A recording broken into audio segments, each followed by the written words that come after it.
कि जी अब आज जो मैंने आपको टॉपिक कराना है वो है हाइड्रेशन ऑफ अल्कीन्स। हाइड्रेशन जैसे हम कहते हैं ना, आपकी बॉडी जो है वो डिहाइड्रेट कर हो गई है, इसको हाइड्रेट करो। उसका मतलब क्या होता है कि पानी को कंज्यूम करना। तो हाइड्रेशन ऑफ अल्कीन का भी यही मतलब है कि वाटर मॉलिक्यूल को ऐड करवाना है एल्कीन्स के अंदर। हाइड्रेशन में हम वाटर मॉलिक्यूल को ऐड कराते हैं और एल्कीन्स मतलब डबल बॉन्ड वाले कंपाउंड के अंदर, ठीक है। इसमें सिंपली जो क्या होता है, अभी आपको बता रहे हैं कि हाइड्रेशन हम कराते हैं, बट ये हम कराते हैं किसी भी एसिडिक मीडियम में। हम एसिड को एज अ कैटलिस्ट यूज़ करते हैं यहाँ पर।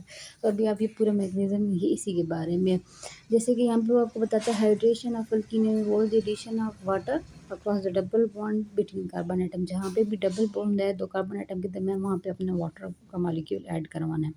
We react ethene with water. अगर हम चाहते हैं कि हम इस इथीन को वाटर के साथ रिएक्ट करें in the presence of mineral acid, तो हम मिनरल एसिड लेंगे। हम सल्फ्यूरिक एसिड ले सकते हैं, हम जो है वो नाइट्रिक एसिड ले सकते हैं, ठीक है। वी गेट एथेनॉल, ताकि हमारे पास एथेनॉल बन सके। This is the major method for preparation of ethanol on industrial level. मतलब जो हमारी लैब्स वगैरह में एथेनॉल आ रही होती है, पूरे पूरे कैन्स आ रहे होते हैं, तो उस एथेनॉल को बनाने के लिए हम यही मेथड यूज़ कर देंगे। हम एक ईथीन के अंदर, एक हाइड्रोकार्बन के अंदर, और ये हाइड्रोकार्बन भी हमने बर्निंग ऑफ पेट्रोलियम या किसी भी क्या कहते हैं कि एल्केन एल्केन को छोटे एल्केन की क्रैकिंग करके एल्कीन बनाते हैं, और फिर उन एल्कीन्स के अंदर हम ऐड करवाते हैं ये क्या कहते हैं वाटर का मॉलिक्यूल, ताकि हमारे पास अल्कोहल बन सके इन किसी भी मिनरल एसिड की प्रेजेंस में। और ये हम ज़्यादातर इंडस्ट्रियल लेवल पे करते हैं। यही चीज़ें यहाँ पर आपको बताई जा रही है। फर्स्ट स्टेप में इथीन को ट्रीट किया जाता है सल्फ्यूरिक एसिड के साथ, यानी वो जो डबल बॉन्ड वाला आइटम है उसको हम एसिड के साथ रिएक्ट करवाते हैं। एसिड के साथ रिएक्ट करते हैं तो एक ट्रांजिशन स्टेट बनती है जिसको हम कहते हैं इथाइल हाइड्रोजन सल्फेट। अब इथाइल हाइड्रोजन सल्फेट क्या है, अब सबसे पहले इसको समझो कि ये कैसे है और ये क्या है। तो अगर अब मैं डबल बॉन्ड वाला कंपाउंड बनाऊँ तो क्या होता है, ये डबल बॉन्ड है, ये हाइड्रोजन है, ये हाइड्रोजन है, ये हाइड्रोजन है, ये हाइड्रोजन है। हमने कहा है कि double bond basically double bond react करेगा। डबल बॉन्ड करेगा उधर में सल्फ्यूरिक एसिड जिसका H2SO4 फार्मूला होता है, अगर मैं इसको देखूँ तो ये S ऑक्सीजन डबल बॉन्ड बनाता है, ऑक्सीजन डबल बॉन्ड बनाता है, एक OH और ये एक ऑक्सीजन। अब यहाँ पर इस ऑक्सीजन को भी तो डबल बॉन्ड बनाने चाहिए, लेकिन इसका सिंगल बॉन्ड बनाया हुआ है, ठीक है। अब देखो डबल हो गया है, तो यहाँ पर भी ये देखो, तो ये बेसिकली स्ट्रक्चर ऐसा ही नहीं, ऑक्सीजन के यहाँ पर इस तरह डबल बॉन्ड पूरी हो। यहाँ जब मैंने एस लिखा है, यहाँ पर हमारे पास हाइड्रोजन होता है। इस हाइड्रोजन के ऊपर पार्शियल पॉजिटिव चार्ज, ऑक्सीजन के ऊपर नेगेटिव चार्ज, इस के ऊपर पार्शियल नेगेटिव चार्ज, इसके ऊपर पॉजिटिव चार्ज, और इसके ऊपर फिर पॉजिटिव चार्ज होता है। अब अगर क्या होता है ना कि ये चूँकि अब इलेक्ट्रोफाइल है, इलेक्ट्रॉन लविंग है, तो यहाँ से ये न्यूक्लियोफाइल इसके ऊपर अटैक करेगा। तो अब बेसिकली आप ये समझो कि ये यहाँ जाके अटैच हो जाएगा। तो अगर मैं इसको अटैच करूँ तो क्या होगा, अब ये जहाँ पे दो कार्बन थे यहाँ तीन हो जाएंगे, CH3।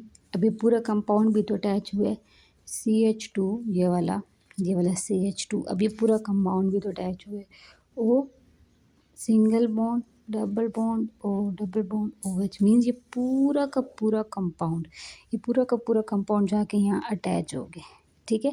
तो इसको मैं एंड पे लिख देती हूँ और इसको मैं शुरू, मीन्स कि ये CH3C, इसको भी उल्टा के मैंने लिख दिया, इस तरह का कंपाउंड बन जाता है। अब इस कंपाउंड ये कंपाउंड के साथ हम रिएक्ट करवाते हैं वाटर को, इस कंपाउंड के ऊपर हम डालते हैं वाटर, इस मिक्सचर को हीट करते हैं हम, ठीक है। और जब हम इसको हीट करते हैं तो हमारे पास एथेनॉल बन जाएगी। अब कैसे है ये देखो, अब ये है CH3 CH2, ये वाला ऑक्सीजन O, ये सिंगल बॉन्ड, ये फिर double bond O, double bond O और ये H। अब हमने इसके साथ ये कराना है H2O को। अब मैं इसको अगर खोल के बनाऊँ तो ये H पॉजिटिव और OH नेगेटिव होता है, ठीक है। अब यहाँ पे देखो सल्फ्यूरिक एसिड से क्या चोरी हुआ है, हाइड्रोजन। मीन्स यहाँ से ये जो ऑक्सीजन है, जब इसको यहाँ से इसका बॉन्ड ख़त्म करवाना चाहती हूँ मैं, तो जब ये ऑक्सीजन के ऊपर नेगेटिवली चार्ज है तो ये इस पॉजिटिव के साथ बॉन्ड बनाएगा। ये जब इस पॉजिटिव के साथ बॉन्ड बना देगा, इसी कंपाउंड को भी मैं यहाँ लिखूँ, ये ये अब यहाँ से इसने ये H पॉजिटिव भी ले लिए, तो ये तो वापस से अपने स्ट्रक्चर में आ गया, ठीक है। अब पीछे क्या बच्चे OH, अब इसके ऊपर पार्शियल पॉजिटिव चार्ज है तो ये हो जाएगा CH3CH2 OH। मीन्स हमारे पास एथेनॉल भी आ गई और सल्फ्यूरिक एसिड जैसा यूज़ हुआ था एंड में वैसा का वैसा रिकवर हो गया। तो जो चीज़ वैसे की वैसे रिकवर हो जाती है वो कैटलिस्ट कहलाती है। तो ये हमारा कैटलिस्ट है। दूसरा है जी हैलोजिनेशन, एडिशन ऑफ हैलोजन। अब हम चाहते हैं कि हम किसी इथीन के अंदर हैलोजन को ऐड करें, तो ये भी सिंपली हम कोई भी जो है वो ऑर्गेनिक कंपाउंड का एज अ कैटलिस्ट यूज़ करेंगे। यहाँ पर भी जैसे C डबल बॉन्ड C, यहाँ पर H, यहाँ पर भी H, यहाँ पर भी H, यहाँ पर भी H। मैंने हैलोजिनेशन करानी है, एडिशन ऑफ हैलोजन करानी है। CCl4 को मैं एज अ क्या ले रही हूँ, एज अ कैटलिस्ट ले रही हूँ। अब क्या है कि एक Br इधर अटैच हो जाएगा, एक Br इधर अटैच हो जाएगा, तो ये हो जाएगा हाइड्रोजन, ऐसे कह रहते हैं हाइड्रोजन हाइड्रोजन हाइड्रोजन। मीन्स ये सारे हाइड्रोजन हाइड्रोजन। अब यहाँ पर दोनों के इधर भी Br लगा दो, इधर भी Br लगा दो, तो ये आपके पास बन गया। बुक वाला क्या कहते हैं कि halogenation of alkene in the addition of halogen of alkene, room temperature पे थीन को हम ब्रोमीन के साथ रिएक्ट कराते हैं ताकि 1,2 ब्रोमो इथेन बन सके। और जिसमें को हम कराते हैं एक सॉल्वेंट को यूज़ करते हैं जिसको टेट्राक्लोरोमेट कहते हैं, यानी कार्बन टेट्राक्लोराइड कहते हैं। अब वो मैकेनिज़्म पूरा बता रहा है कि होता कैसे है।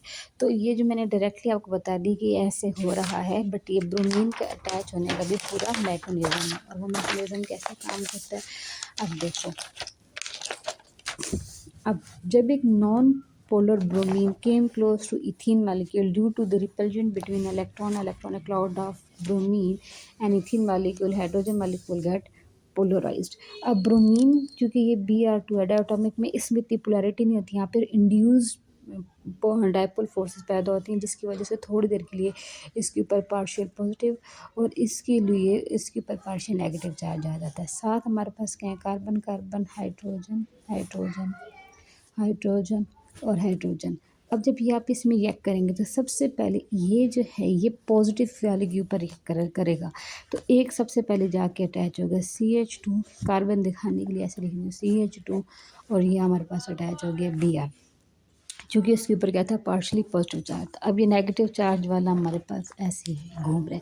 अगले में क्या होगा, सेकंड स्टेप में ये जो ब्रोमीन आइन है अब ये न्यूक्लियोफाइल की तरह एक्ट करेगा, ये अब न्यूक्लियस लविंग है। तो अब यहाँ पर देखो जब ये चीज़ हो रही थी ना, तो 1 2 3 4 1 2 3 4 इसके ऊपर ना थोड़ा सा पार्शियल पॉजिटिव चार्ज आ जाता है। तो अब ये इसके ऊपर अटैक करता है, जब ये इसके ऊपर अटैक करता है तो ये हो जाता है CH2, एक यहाँ पर भी Br लग जाती है और एक Br यहाँ पर भी लग जाती है, ये इसके ऊपर अटैच हो जाएगा। तो ये Br जब ये इसके ऊपर अटैच हो जाएगा ना, तो ये वाला बॉन्ड ख़त्म हो जाएगा। जैसे ही इसके ऊपर अटैच करके ये यहाँ पे लगेगा तो ये वाला बॉन्ड टूट जाएगा और ये इधर हो जाएगा।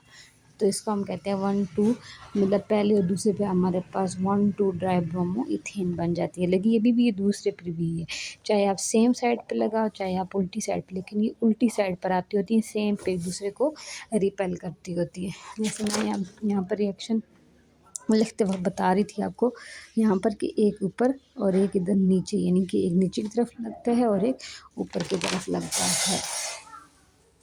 अच्छा जी, हेलो हाइड्रेशन। अब का मतलब ये है कि हमारे पास एक हाइड्रोक्सी ग्रुप भी अटैच होगा। चलो इसको भी एक बार पढ़ लेते हैं। वरना नॉन पोलर ब्रोमीन एक नॉन पोलर इथीन मालिक्यूल के करीब आती है, तो रिपल्जन की वजह से ब्रोमीन के अंदर भी हाइड्रोजन जो है वो पॉजिटिवली इसके एक तरफ पार्शियल पॉजिटिव चार्ज आता है, एक तरफ negative. The positive part of bromine molecule electrophile की तरफ एक्ट करेगा, नेगेटिव वाला जो है वो न्यूक्लियोफाइल की तरफ एक्ट करेगा।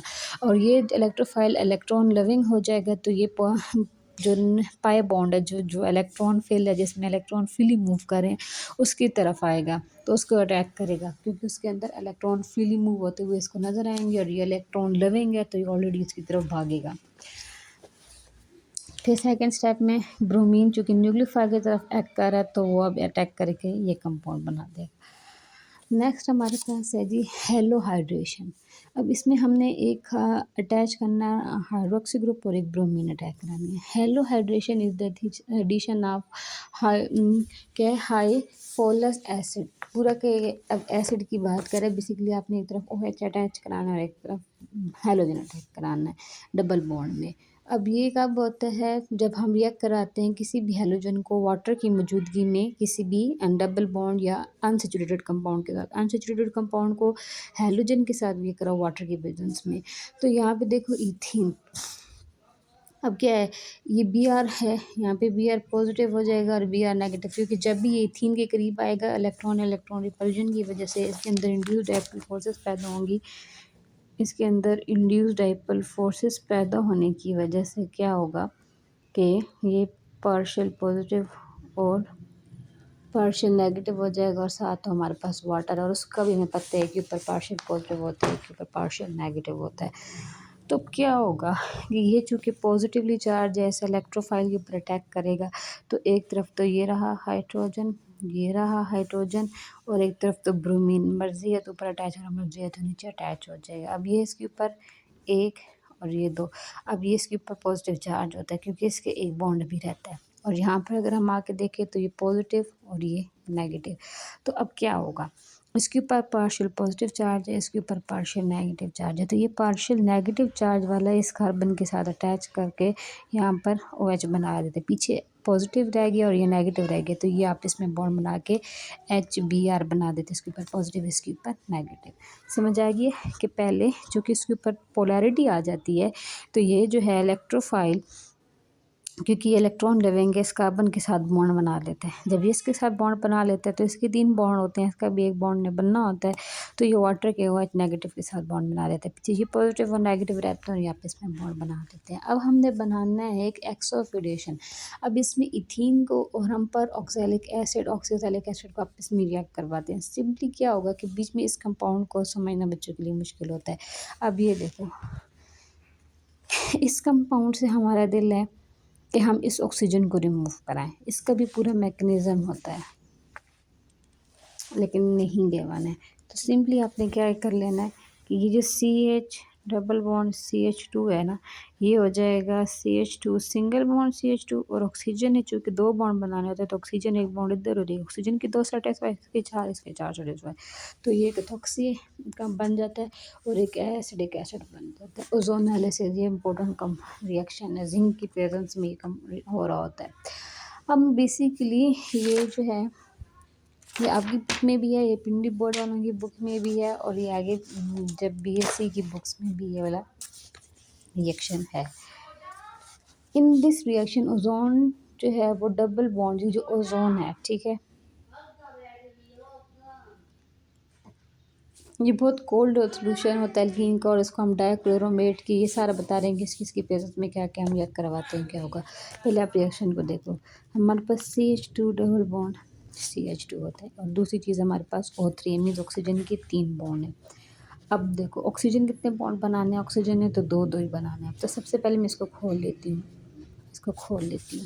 कार्बन सिंगल बॉन्ड कार्बन, ये इसका हाइड्रोजन, ये दूसरा हाइड्रोजन, ये इसका एक हाइड्रोजन, ये इसका 2 हाइड्रोजन। अब 1 2 3 दोनों के देखो ना, जब मैंने खोले हैं तो 3 बॉन्ड इसके बने हुए हैं, 3 बॉन्ड इसके बने हुए हैं, तो यहाँ पर कमी है। तो ये एक ऑक्सीजन के साथ, ओजोन के 3 ऑक्सीजन है, ओजोन के पास 3 ऑक्सीजन है,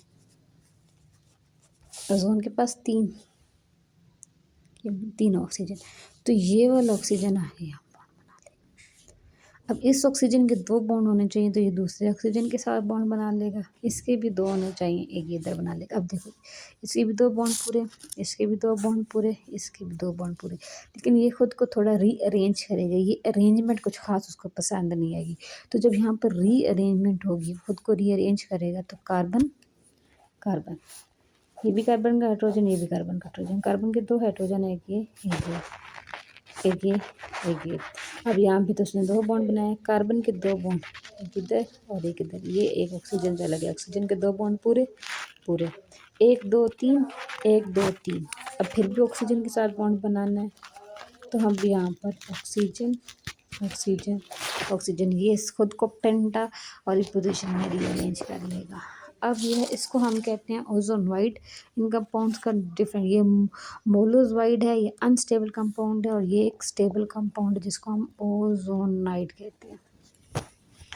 अब चूँकि ओजोनाइड आइसोलेटेड होता है, जो ये भी कोई ख़ास स्टेबल कंपाउंड नहीं है, तो इसको हम वाटर के साथ रिएक्ट करवाते हैं, ट्रीट कराते हैं और जिंक को एज अ कैटलिस्ट रिएक्ट करते हैं और जिंक रिड्यूसिंग एजेंट है। जिंक को लेते हैं, इसको हीट करते हैं, हीट किसके साथ कराते हैं, वाटर के साथ कराते हैं। कंपाउंड हमारा यही है, क्या है, हाइड्रोजन, हाइड्रोजन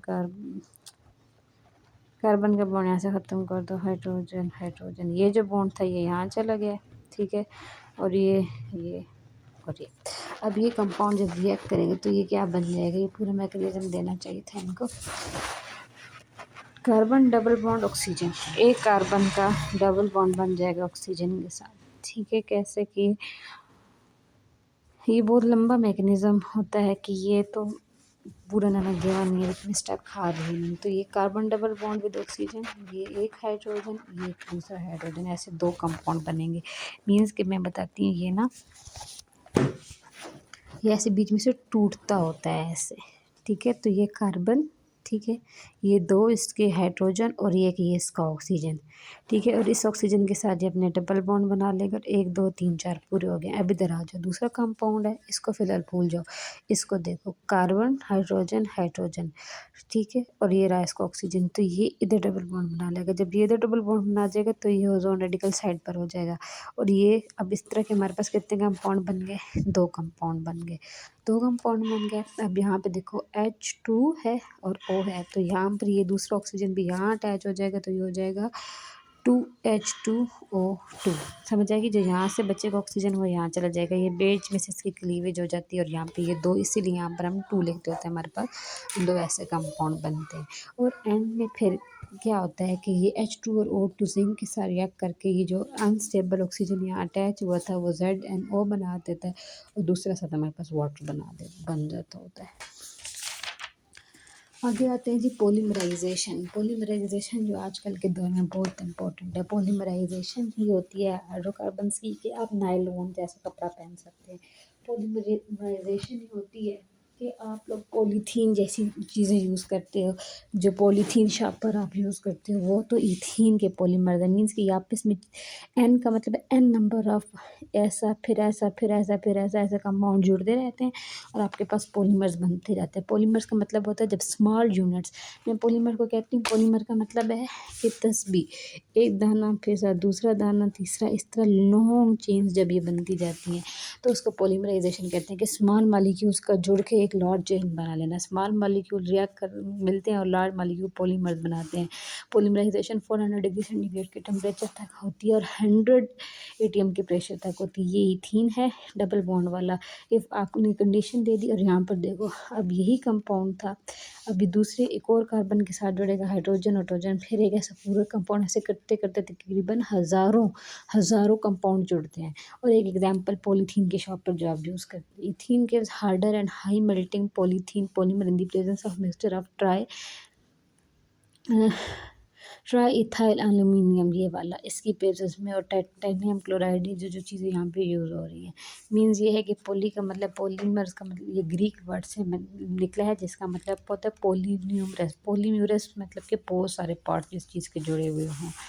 आगे आती है कंजुगेशन इन एल्कीन। कंजुगेशन का भी मतलब यही होता है कि एक चीज़ को दूसरी चीज़ के साथ जोड़ना, और स्पेशली ये कौन शो करते हैं, ये एल्कीन्स शो करते हैं। एल्कीन्स के अंदर आपको पता है कि एल्कीन में अनहाइब्रिडाइज्ड पी ऑर्बिटाइल होते हैं, ये कार्बन। अब इन पी ऑर्बिटाल की भी आपस में ओवरलैपिंग हुई होती है, तभी हमें कार्बन कार्बन डबल बॉन्ड नज़र आता है।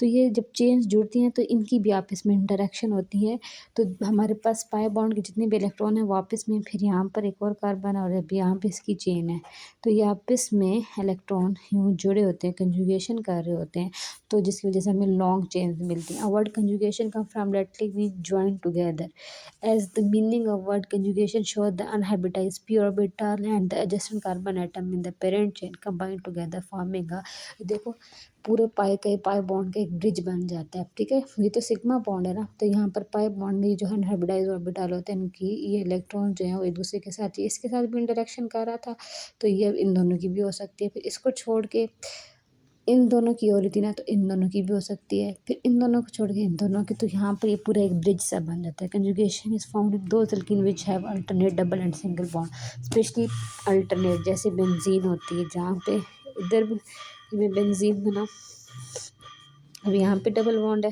फिर नहीं है, फिर यहाँ पे carbon single bond, double bond, carbon single bond, carbon double bond. इस तरह के जो कंपाउंड्स होते हैं उनके अंदर ज़्यादा ये चीज़ पाई जाती है। The unhybridised orbital bridge extend till the last double bond carbon atom molecule. Double bond in conjugation molecule less delocalise because their pi bond move all, क्योंकि इनका ये जो पाइप बॉन्ड है ये हर जगह मूव करता है। इसीलिए जब मैं बेंजीन का शक्ल बनाती हूँ, ये बेंजीन है ना, तो कभी नोट करो ना, ऐसे ऐसे और बेंजीन को हम ऐसे बनाते हैं, क्योंकि अभी तो ये मैंने पाइप बॉन्ड की शक्ल यहाँ बनाई है, ये मूव करते रहते हैं पाइप बॉन्ड। ये ऐसे भी हो सकता है और ये, अब देखो ये मैंने ऐसे बनाई थी, ये इधर फिर इधर नहीं, इधर और इधर ऐसे भी हो सकता है। मीन्स अब ऑपोजिट हो गया ना, मीन्स कभी यहाँ पे डबल बॉन्ड होता है तो कभी यहाँ डबल, फिर ये सिंगल हो जाता है। इस सारे फिनोमेना को हम रेजोनेंस कहते होते हैं कि पाई इलेक्ट्रॉन का मूव करते जाना। जैसे मैंने कहा ना, ये इंटरेक्ट कर सकता है, इसके साथ भी इंटरेक्ट कर सकता है, यहाँ से छोड़ के इधर भी कर सकता है, तो पाई इलेक्ट्रॉन मूव करता रहता है। और ज़्यादा ये जब यहाँ पे सिचुएशन होती है वहाँ मूव करता है। अगर अब यहाँ डबल बॉन्ड था, बाद में यहाँ डबल हो जाए और यहाँ सिंगल हो जाए, इस तरीके से ये मूव करता रहता है। इसको हम कहते हैं conjugation. Redox reaction of organic compound, redox reactions भी ये दिखाते हैं। एडिशन ऑफ ऑक्सीजन, सबसे पहले ऑक्सीडेशन, रिडक्शन का मतलब क्या होता है? एडिशन ऑफ ऑक्सीजन ऑक्सीडेशन को कहते हैं। लॉस ऑफ हाइड्रोजन ऑक्सीडेशन को कहते हैं। Number of increase in the number of bond of carbon with oxygen, या बॉन्डिंग, सब बता रहे हैं किस तरह होती है। बेसिकली ये एडिशन ऑफ ऑक्सीजन को अगर देखो, ये CH4O2 था, BOH हो गया, मेथनॉल होगी, ये ऑक्सीडेशन है। अब यहाँ पर देखो CH3OH है, इसी मेथनॉल से हम मेथनल भी बना सकते हैं, एक एल्डिहाइड बन गया, एडिशन ऑफ ऑक्सीजन हुई है। अब यहाँ पे देखो ये क्लोरोमीथेन बन गया है। यहाँ पे addition of loss of electron है, इसने अपने इलेक्ट्रॉन इसको दिए, तो मतलब लॉस ऑफ इलेक्ट्रॉन से भी हो सकती है, लॉस ऑफ हाइड्रोजन से भी हो सकती है, एडिशन ऑफ ऑक्सीजन से भी हो सकती है। ये सब इसके रिएक्शंस हैं। अब रिडक्शन, रिडक्शन का मतलब होता है एडिशन ऑफ हाइड्रोजन या लॉस ऑफ ऑक्सीजन। अब लॉस ऑफ ऑक्सीजन, ऑक्सीजन का लॉस। अब अगर एडिशन ऑफ हाइड्रोजन को देखो, यहाँ पे इस तरह था, ठीक है, और वो था, और यहाँ पे हमने एक हाइड्रोजन ऐड करा दी, मीन्स रिडक्शन हो गई है। दूसरा हो गया कहते हैं लॉस ऑफ ऑक्सीजन, यहाँ से ऑक्सीजन रिमूव हो गया, ये भी ऑक्सीडेशन हुई है। बाकी ये आपके सिलेबस में टॉपिक नहीं है आइसोमेरिज्म वाला। तो अब आपका 16 जो है चैप्टर वो भी कंप्लीट हो गया।